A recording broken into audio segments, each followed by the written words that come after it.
Sahaba bajya gushakira abakobwa babo abagabo. Abasahaba bajya gushakira abakobwa babo abagabo. Ntabwo mubizi.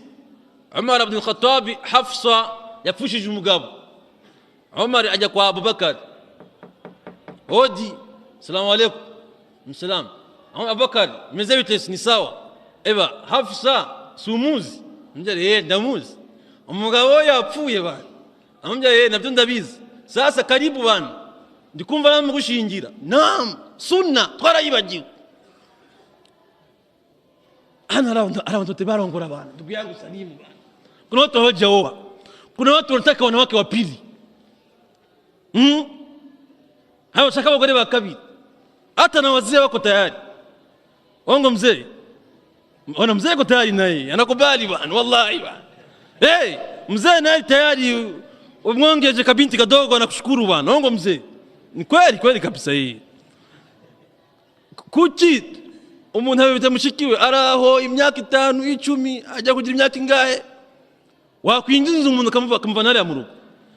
Umar Sheikh umukobwa we agiye kubyira Abubakar. Abubakar Hafsa tayari umugabo yapfuye. Sasa nta kintu waza ngamugushingira. Abubakar yigira isoni avuga ati nisameye bana. Wallahi jazakallahu khaira. Ndagushimiye cyane. Ajya kwa Uthman.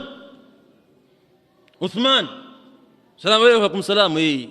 Hafsa arahari umutwaye byabasawa umukobwa we. Baislam kuki sunna tuyikora twebwe ntabwo ari aiba banazi ngo ninenge ntabwo ari nenge Baislam. Kijana salamu alaykum salamu. Njambona usari fajiri kumzigiti bana. Njambona uvuga ibintu by'Abislam bana. Njambona bafite umukobwa bana. Tena murembo musafi. Ndina muguhereza.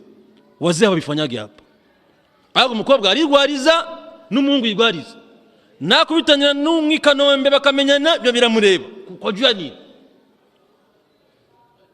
Ini sunna paka Sheikh paka Umar ajya kwa Rasul. Ajya kwa Rasul kumubwira Hafsa arahari Rasulullah. Rasul amujya ati ndamurongora. Allah akbar. Umar yaraseribuye. Mama kundo babandi batsindi igitego bakagenda bari guserereka. Umar niko byagenze bana. Bati wallahi napata bahati kubwa. Rasulullah sallallahu alaihi wasallam. Mimi wangu. Abubakar atamwambia ati na mimi ningewahi lakini kwa najua siri.